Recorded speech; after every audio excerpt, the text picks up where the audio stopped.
Hey everybody, welcome back to Northernlion Plays The Binding of Isaac Afterbirth Plus. Pretty well lately, skipped over the loss there, which is good news, and here we are, with a pencil stuck in our eye. Great stats. L6EP16K9. I would love the single, every run starts with some variation of me trying to figure out how to ask for a tiers upgrade without sounding greedy. Please. Thank you. That was really good. But on this one, it's easy. You know why? I don't know if that was worth it necessarily when we could have gotten a bomb later, but it was fun, okay?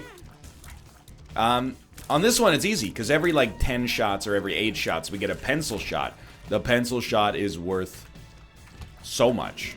It's going to be our best, ability to kill bosses for sure. This could basically melt, 3/4 of Pin's HP in a single hit, so... Especially on these early floors, it would be really nice to pick up a solid tiers upgrade. I'm not that disappointed in Infestation yet, but it's not really what I'm looking for. But yeah, happy holidays again. I feel like I have an obligation to signal to everybody it's still the holiday season in these videos. Still Christmas. Christmas Day, that is, celebrating the birth of Brock Besser and Elias Pettersson. I just looked them up on Wikipedia, NL. They're not born on Christmas Day. Oh, really? Did you search for their given names in 2018, or did you search for their pseudonym, the Lord and Savior Jesus Christ? Jesus Christs. I don't know how it works. I apologize if that's... well, I was going to say if that's seen as sacrilegious. I'm sure that probably is sacrilegious. Simultaneously, I am non-religious, so it's not... I didn't really agree to play by the rules, so, I didn't mean to offend you, but at the same time, we're operating under different constructs of the way that it should be. And I come face to face with that every holiday, to be honest. My family is not religious. Kate's family is religious. And it's really up to you. Have you seen Making a Murderer? Not Making a Murderer, sorry. The other one, American Vandal. Season 2, where, there's this character, Kevin. He's the main character, more or less. And, he's an atheist, and when his grandma says grace, he refuses to, acknowledge her and goes on, a tirade. You have to choose if that's where you're going to be. And that's not for many reasons, that's not the way I choose to represent myself, especially not in public. But, some of the most... It's heartwarming, but also awkward. I was struck by the idea, and I know I'm kind of spinning my wheels here, but I'm getting to a beautiful metaphor, I promise. There are times where... Even though I've been a part of Kate's family for, years now, there's still times where I feel like I'm kind of like an interloper. I'm an outsider, and I'm witnessing this kind of shared tradition that, these people have done thousands and thousands of times before. This is like their 30th Christmas together or something, and, I've been there a couple of times, and they're like, yeah, we're still not sure about... Well, they're sure about me, and I'm sure about them. But there's still some times where I'm like, oh, right, this is different than what I'm used to. You're like a voyeur on their holiday experience to some extent. Because, some of the most awkward, but also, again, kind of touching moments is when I've celebrated holidays with Kate's family. And they make an effort to, include me. One time I went to a Chuseok event at Kate's parents' house. And, Chuseok is Korean Thanksgiving, but there's also I don't want to say it's a Dia de los Muertos sort of thing as well, but I think there's a certain element of that it's not only is it Thanksgiving, but it's also an honoring of, your ancestors. I told you it would wreck Pin, dude. Yeah, let's grab. Oh my god, I had so much speed on that room. And every room from this point onwards. So, it's very unusual by North American standards, where I think we've inherited a lot of, British, stiff upper lip sort of stuff, at least in Canada. And I think in America as well. I think at least. Where like Thanksgiving is like, come on, if you don't say it now, you'll never say it. Come on, you nut up, buddy. Okay, here you go. I love you, Mom. Whew, I got it out. Okay. Maybe next year I can tell my dad I love him. You know, there's like a lot of emotional repression. And then on Chuseok, literally there's like black and white photos of people that obviously I've never met, but you know, they maybe died in like the 1970s, and you cook them a meal and like serve it to them, and then you eat it yourself, because I mean, every part of the buffalo, but like, it's not like they're gonna eat it, let's be honest. It's a symbolic thing, okay? You don't need to be overly literal about it. So I'm like, whoa, this is really cool, and also like very, very sentimental. And then also, because they're, and don't shoot the messenger here, okay? I don't know, they're Christian or Catholic, or I don't remember which one. I'm assuming Christian is the one that's like the highest level, if that makes sense. Like that's the taxonomical top level, where like all Catholics are Christians, but not all Christians are Catholics. Look, I went to Bible camp for a week when I was like 12. My parents, I'm 100% sure, just wanted free daycare, or heavily subsidized daycare. I'll take Nightlight, but I wanted 9 volt, which is a better item, but it doesn't help us out at all with Kamikaze, so. And we did, was Keybagger this floor? I can't recall. I feel like I have not seen our item room and it's freaking me out. Anyway, so I haven't finished my story, but, you know, they sing hymns, and they, you know, read psalms that are, for whatever reason, relevant to the lives of the deceased. And, you know, because I was there, I was the only English, well, let me put it this way. I was the only person who didn't speak Korean as their first language. Must have been Keybagger. They also sang them in English to be accommodating. What made it awkward was me. Because it's a very nice gesture to be like, hey, you know, we want this guy, he's a part of our family, we want to make him feel included, so we're going to sing the hymns in English. What made it awkward is me being like, I'm not going to sing these hymns. And I didn't sing the hymns for 2 reasons. One is, well, 3 reasons. One of them is I know these hymns. The only times I've been to church in my life are for, you know, weddings, funerals, I guess. Couple baptisms. I did get confirmed. I did go every Sunday, actually. No, okay, that's, most of the last part of that is made up. But, you know, they're singing the hymns in English. I don't know them.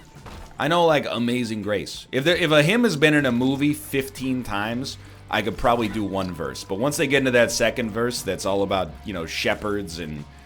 I was like, dude, go read, like, the lyrics for some freaking Christmas carols. You don't even understand. Like, everybody knows, hark the herald angels sing, glory to the newborn king, peace on earth and mercy mild, something, something, something, child. Like, everybody knows that, okay? But check this out.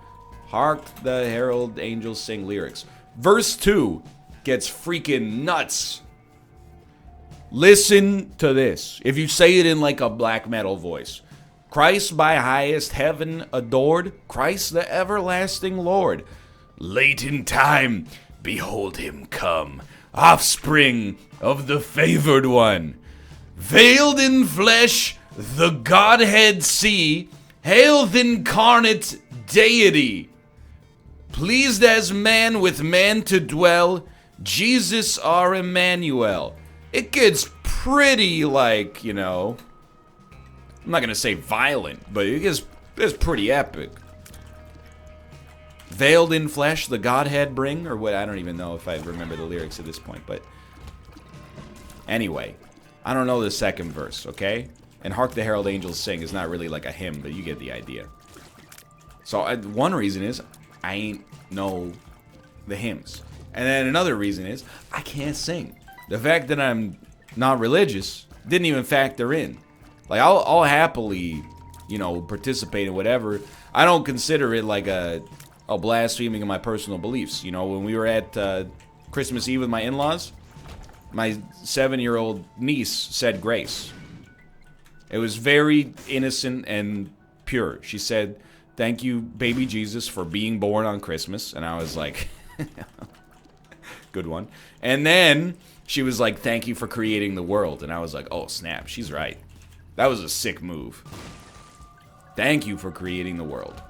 Without which, I wouldn't be able to be, you know, catty like this. Sorry, it's cynical when guys do it. It's catty when ladies do it. I got it all wrong. I'm watching too much Real Housewives. I've never seen that show. Anyway. I was like, the next part of that joke was pick a name of somebody who might be on the show to make it seem like I've seen the show, but then I was like, nah, it's... Jeez Louise. HP's getting a little scary here. Very thankful for Small Rock, by the way. But I'm not gonna, you know, for many reasons. I put my hands together in prayer when she did it. I'm not actually praying. That's okay. I'm not going to be the uncle who's like, well, you know, why didn't Uncle Ryan put his hands together and pray? Well, Uncle Ryan read a lot of Richard Dawkins in 11th grade, and as a result, let me regale to you, what do you think the single biggest cause? You get the idea, you know? It's not that time nor that place. I don't know if it's ever that time nor that place, but...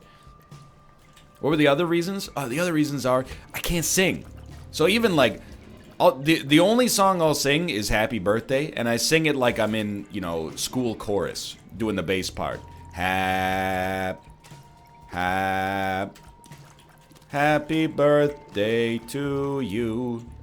And then, you know, if you got a deep voice, here's how you crush on the birthday song. You ready? You get to be the guy who goes, and many more. Works every time. Everybody loses it. They clap, they hand you a crisp $100 bill. Anyway, I'm just saying. It's also, I remembered, Kate brought it up, actually. She's watching a Korean YouTuber. And there's apparently, every day, there's like a new controversy on Korean YouTube. And it's always like some... I mean, sometimes it's probably real.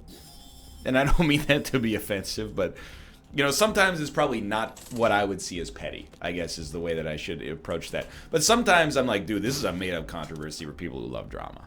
Well, believe. Like, there was an English YouTuber who also speaks Korean, who is like, he teaches Korean people English idioms. So, like, not just, like, hi, I'm fine, thank you, and you, but he teaches people, like, you know, oh my gosh, and stuff like that. Idioms, you know, the apple don't fall far from the tree. Probably doesn't say it with improper grammar like I did, but I'm doing it stylistically. Anyway, he got into like a little bit of controversy because he was like, if you're in America, you might want to consider not saying, oh my God, because some people might find it as taking the Lord in vain, and they could be offended. And at first, I did like a spit take. I was like, you serious? And then I remembered, and apparently the controversy was that, you know, a lot of people watched the video, and they're like, I lived in America for like, you know, 10 years, and never in my life have I heard that. I agree, in the modern day, but definitely I can remember being in like middle school, or not middle school, but like quite the opposite, like early elementary school, and saying, oh my God, and my teacher being like, you can't say, oh my God, because it's taking the Lord's name in vain. Now that, I think, as a tough choice, as a social, well, as a breach of etiquette, I think that's kind of fallen out of favor. I haven't heard it in decades, but I also don't live in the United States. Moreover, I don't live in every part of the United States. I don't know, there might be parts of the country where it actually is frowned upon. I think it's probably overstated, but does it bear mentioning? I don't know, probably not. There's never been a point in my life in America, and, you know, probably I've spent, like, at this point, like a year in the United States non-consecutively, but dang. Where I've said, oh my God, and like, you know, 30 people around me are like, oh, let him go, honey, he's not from around here. He doesn't know how we do things. But, you know, maybe it does bear mentioning. I don't know. Okay, so I will take Unicorn Stump. We got so many good choices, but without having the ability to, and that's probably our secret room, without having the ability to get a card quickly enough to make blank card pop for sure, I'm going to stick with Unicorn Stump because we have well, one good orbital and one decent orbital.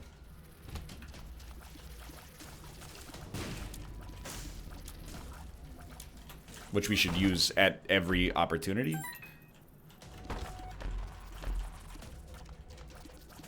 Probably go to the shop as well, because we might be able to get a card. If we get a great card, we'd rather have that than Unicorn Stump, but at this point, it would probably have to be, like, really great. And I haven't even mentioned it, but, you know, this is win number 9 in a row. Like, this, we gotta stay locked in. No gas leak, that's a shower. Do not fear.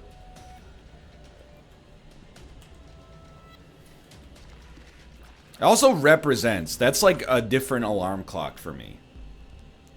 Why don't we try it? And we don't want the stars card. We can hold it. We're not going to take blank card with it. This represents the time that I should have awoken. Were it not for Ruka wedging himself under the bed and then scratching the carpet under there, thus meaning one of us had to wake up. This sign of the shower, that would have been like, okay, it's time for me to wake up as well. Not for anything unbecoming, just because, you know, when one person gets up, I'm the kind of guy I like to have, you know, a simultaneous schedule. That's not a double entendre either, although could be perceived as one. Everything's a double entendre if you could perceive it as one. That's why double entendres and puns are like my least respected form of joke. What's my most respected form of joke? No Soap Radio. My favorite podcast about what if me mum ran on batteries.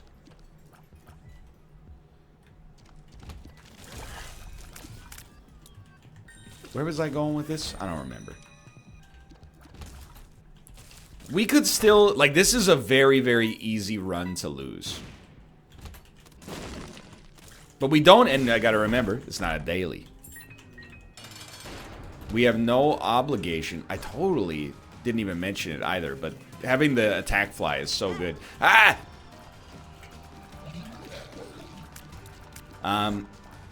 We got a lot of defensive clout working out in our favor right now. Blast them. We gotta deal with the devil guaranteed. It's not Krampus. Dude, we don't take any of those. Sorry to say, it's the dang truth.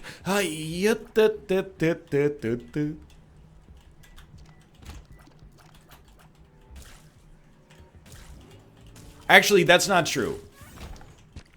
There is one quote-unquote genre of humor I consider less funny. And this is not me just being a downer, I'd like to point out. This is me striving for something a little bit more clever, because I do it myself. The worst genre of comedy. 2018 opens envelope. He's going to say song parodies. It's going to be self-aware. He's going to say song parodies. No, I'm not going to say song parodies. Have you no soul? The heart and spirit of all my content is offended right now. What I'm going to say is movie quotes. Now, I don't know if it's a generational thing. Probably not. But when I was in high school, the funniest people were the people who could conjure movie quotes with the fastest recollection. You know? And what was the currency of the day? The US dollar? Anchorman, The Legend of Ron Burgundy. Great British Pound, Dodgeball, An Underdog Story. Japanese Yen, Napoleon Dynamite. You ever wanted to crush? You ever get yourself in, you know, a social situation that's a little prickly? Just pop out a, do the chickens have large talons? And you're back in the good graces. Now, a movie quote that's relevant can be funny. What most of the high school experience was out of nowhere, just like, I love scotch. Scotchy, scotch, scotch. So that's like, is it worse than a pun? I don't know. I would be inclined to say yes. There are good pun situations. The only time I get annoyed with a pun is when people are like, you know, oh, did you eat the new meal in the Fortnite DLC? It's called Fork Tuna. Like, and you're like, a lot of people out there are like, that's a groaner. But there's like one dude that's gonna post that on the Warframe subreddit. And then everyone in the thread will be like, this is not funny. But there'll be like one person who reads it, and then he goes and, you know, talks to his, not Fortnite, Warframe friends about it. You get the idea. It's always just like, check out how clever I am. I noticed that these two words sound alike. The double entendre is just too easy, because sometimes it's like a you set him up, you knock him down sort of situation, you know? I really would prefer to have not had addicted there. When's she gonna come? Oh, that depends on what you're doing, am I right, boys? He said one of the most common words in the English language. Look, I'm just saying, if you want to make me laugh, you need to give me some more cerebral comedy, like a Kevin Hart or a Will Ferrell or a, you know, a Dane Cook circa 2004, you know, just something with a little bit more, something that makes you think as well as laugh.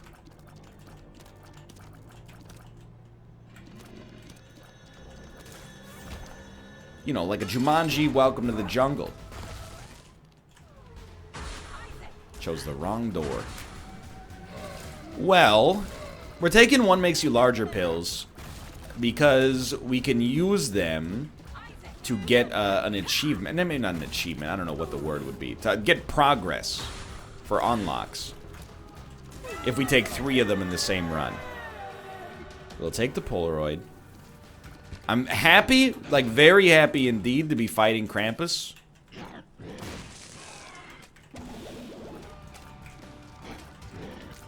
Thank God.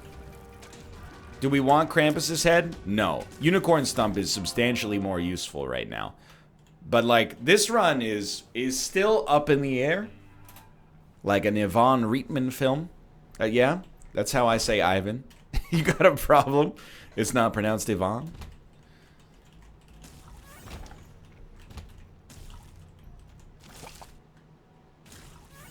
Look, I read the words on the page. I don't know what they sound like in my head.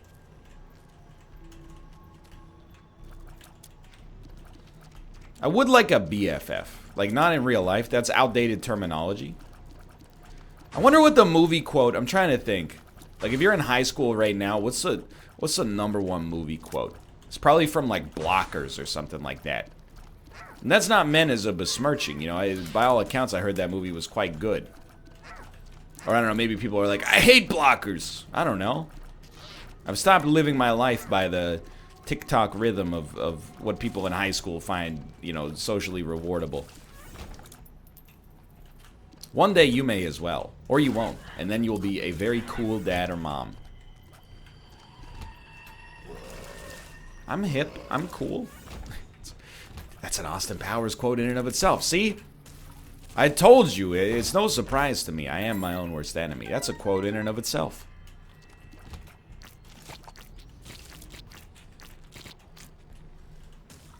You know, I gotta tell you, America, I got, not a bone to pick. I've got a piece of feedback. Start celebrating Boxing Day. For real. If you're not familiar with what Boxing Day is, it's the December 26th, the day after Christmas. What is it? It's basically... I mean, it's another day off, for one.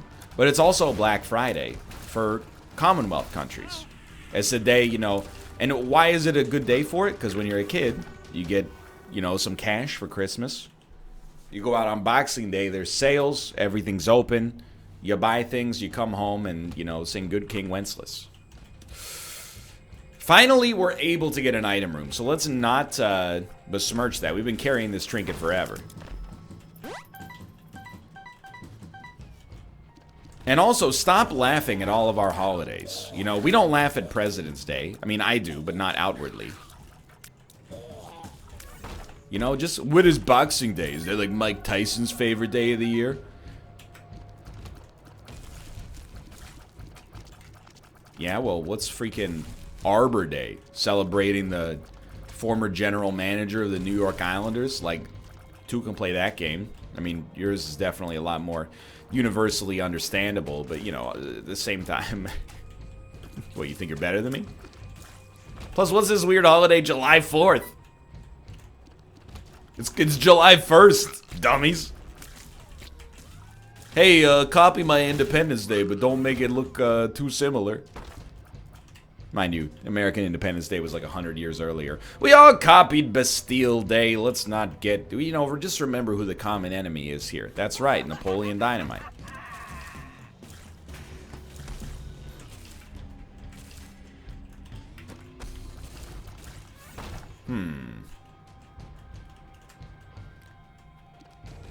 Usually at this point in an Isaac run, we're either spun off into anecdote land... or we're in real tight. We're in this weird, like, in-between area here. Where it seems like we'll probably hold it together. But we're definitely not, like... Especially on bosses. Like, this is good on rooms. On bosses, it's not horrendous. But it's not an easy kill every time. Depending on who the boss is, so... Tony Danza, right? I don't know, I've never seen the show.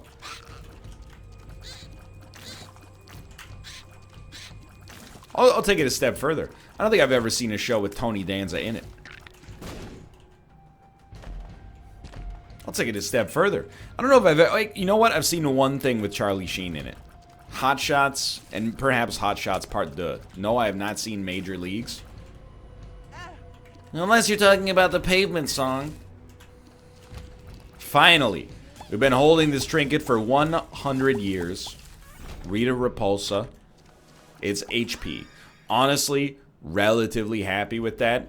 Now let's kill the boss without taking damage. It lives. Hold on. I blacked out. I didn't even realize we had done the womb 1. I got lost in the sauce.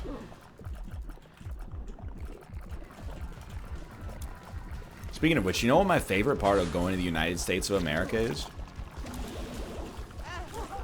Oh, hanging out with your family who loves you?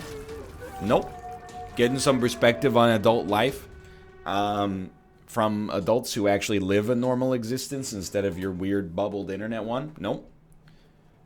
Mod Pizza? Yep. You got it. It's Mod Pizza. It's like half a joke. Because, like, it definitely... Oh, you gotta get, like, a little sappy. It's the familial stuff. But, like, I'm not messing with you. Like, Mod Pizza is also, like, a pretty big part of it. We have fake Mod Pizzas in Canada. They're just not as good. Or in Vancouver, at least. I can't speak for the rest of Canada, even though I do every day. You know, we got some, like... Hey, make your own pizza. You can put whatever you want on it, but it turns out really like oily and weird. And some days they're like, we don't have cheese, and you're like, what? You're a pizzeria. Shouldn't that be like a catastrophe? Shouldn't you have like days without incident 0 up on your wall or something like that? There's another pizzeria in Vancouver. It's very good, by the way. This is what it's like, and great investment there. This is what it's like to live in a hipster city. I love it, but simultaneously, I can understand why it's worth caricaturizing. There's a great pizzeria, always in the discussion for like best pizza in the city. You go to Google them, what are their hours? Well, they open at 5 p.m. When do they close? Whenever they run out of dough. Really helpful, you know? If you're like, oh, it's 10 p.m., you want to try to go to that pizza place? I don't know. Do you think they've run out of dough? It's kind of hard to tell. I have no idea how popular it is. I have no idea how many pizzas people ordered. Maybe there was like a Whitecaps game today. There's a lot of catering or something like that. Maybe they didn't get a lot of dough in the first place. Maybe there's a millet shortage in Canada. I got no idea. Is it so hard to just be like, till 10? What if they don't have dough left at that point? I don't know. Make more dough? Maybe that would compromise their head. It's just like, there's like, and again, I can't stress enough that I love it. The pizza there is really good. I don't go there anymore though. You know why? Because I never know if it's friggin' open. It's just too much of an effort when, you know, there's so many other pizza places you could be ordering from that are like, yeah, you know, if you order a pizza at 10:30, we're gonna have it. Because we're a business. Now, is the pizza as good? No. Slightly worse. But it's the principle of things, you know? Same thing, like there's, and Corey and I have talked about this a little bit. There's a weird phenomenon in, and I'm sure this is not just here, but of coffee shops that close, hold on. I like it. Coffee shops that close at like 1 or 2 in the afternoon. And even that, in and of itself, is not that weird. You're like, okay, I bet they get a big lunch or a morning rush, and then they probably handle like some corporate lunch times or something like that because there's offices in the neighborhood, and then they close. I'm with you, except check this out. Like 85% of them have a liquor license. That I just don't understand. It's like having a liquor license just to say that you have it. I need that key, thank you very much. Like, you selling a lot of Johnny Walker Red between the hours of 6:30 a.m. and 1 p.m.?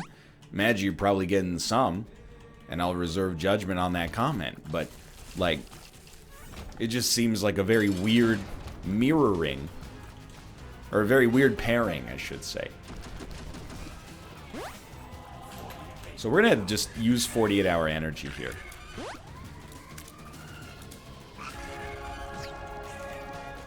I think we're definitely gonna make it to the chest. That's not even like up for debate. What is up for debate is our odds of success once we get there, I think. And I'm becoming increasingly concerned.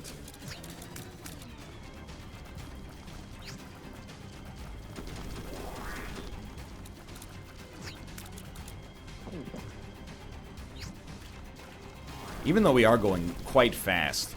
Again, it's a boss issue. And on the next floor, we're going to be fighting a lot of bosses.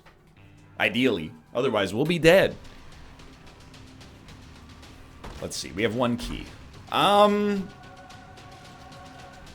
really a strong pickup for us at the present moment. We also have such a terrible luck stat. I don't expect to be getting many items. But if you could at least provide me with some keys, I'd be a happy man. Stay away. Stay away from me. Dude, this is one where I'm looking, I know my calculus, you know, I'm looking at the rate of change on this run. And that's what has me a little bit spooked. It's not where we're at. It's where it looks like we're trending. Any run where you're on the chest and you're like, oh, don't sweat it too much, I still have placenta. That's where, you know, you should be afraid. A little bit. You shouldn't have to rely on those items this late. Of course, we're not going to turn up our nose, you know, if we end up getting a win because of it. More power to us, I guess, but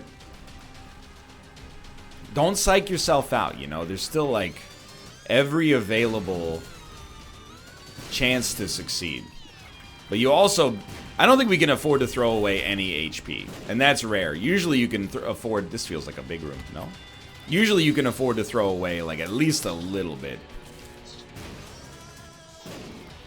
We also can't really afford to use our attack fly.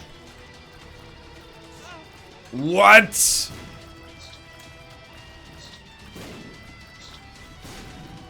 Terrible damage.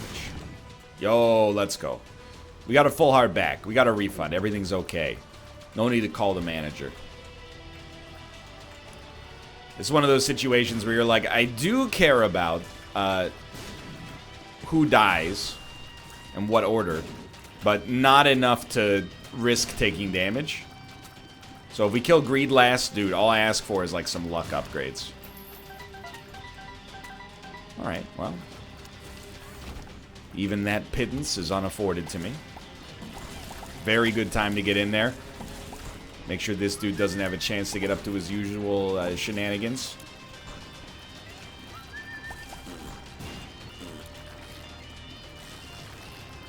Stop. Ow, ow, ow, ow. There we go. It's still, it's remarkable to me how much of this run is still like all about the pencil.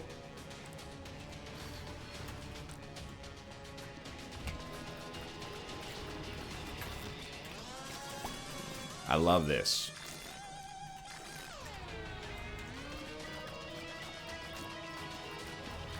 That is still predominantly what does our damage for us. Yo, free items. I don't know about that one, but I will tell you one thing. Some good can come from potato peeler.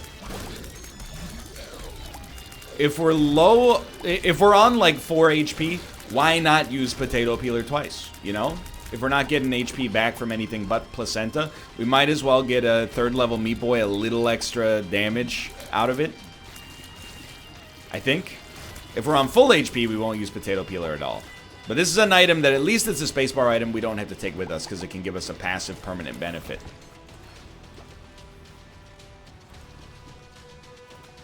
Where am I going?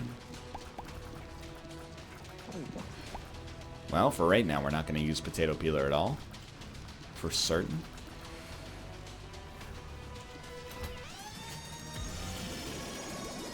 It's actually been a pretty solid floor. You know, like an oak or an ash. It's one of those jokes I just make, and I hope that my assessment of lumber is correct. All I know is that oak is a hardwood and poplar is a softwood. Okay. I have like just a skimming of the knowledge required for these lumber-related purposes. Now, if you ask me what it means to dereference a null pointer, I could look it up and tell you. I knew at one point when I took a C++ exam. But then the answer is, just use a smart pointer. Who are you trying to impress? Anyway, you know, cut me some slack. The Java arc's been over for a while. I'm still trying to figure out what I'm going to take next semester. I'm torn between taking C, because I know the professor's good. But I tried to take it last year, and they were like, hey, not enough people are, you know, turbo nerds, so you got to enroll in something else. We canceled the class on it. Or I could take React, which is probably more likely to be relevant to my actual, you know, desires. But I don't know. You know, considering I'm not taking these classes as of right now to get an actual job, I place, like, a lot of importance on having a pretty good professor. It's like, why am I wasting my time if I'm not, like, you know, getting inspired? Anyway, it's too late into the video for a discussion on that. We'll get back to it. Please rush me down.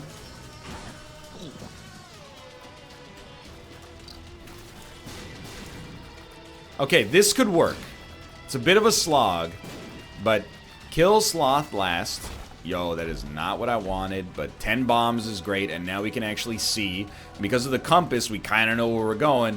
Bob's Rotten Head is substantially worse than Unicorn Stump here, but it's the thought that counts. Turns out we really have gotten a lot of chests. Which is something I was not expecting with negative luck.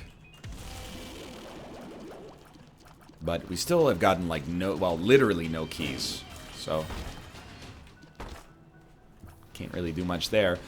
You know what we can do, though, is probably skip This way. This way. This way. Okay, we can still skip one room. You never know. That could be a double adversary room. Rush me.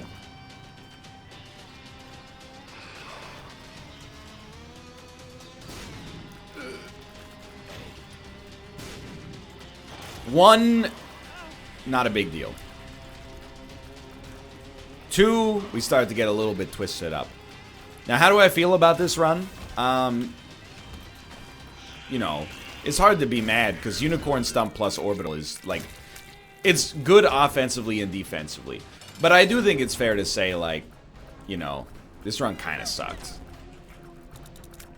We never really managed to get our, you know, the promise that we had when it started never really came to fruition. But it is going to be a win. And I've learned, you know. Anytime you get a win, you should be thankful. You can't be that disappointed. And even now, I'm actually like, is it going to be a win? We're not mathematically at that guarantee yet. I was just literally, the comedic timing of Placenta is out of control. Because now we have a permanent Polaroid invincibility as a result of that, which will probably guarantee us a win, given the fact that we have an orbital as well. So thank you, Placenta. You don't even realize. We got like a Laurel and Hardy thing going on. Egg and Placenta. There you go. That's this winter's hottest comedy duo. That's all, yolks. Bam, bam, bam, bam, bam, bam, bam, bam. No, I'm not doing delirium. Are you insane? Hey, thanks for watching. Hope you guys have enjoyed the episode. If you did, click the like button. It helps us a great deal. Of course, subscribe if you want to see more in the future. For now, thanks so much. I'll see you next time. See ya.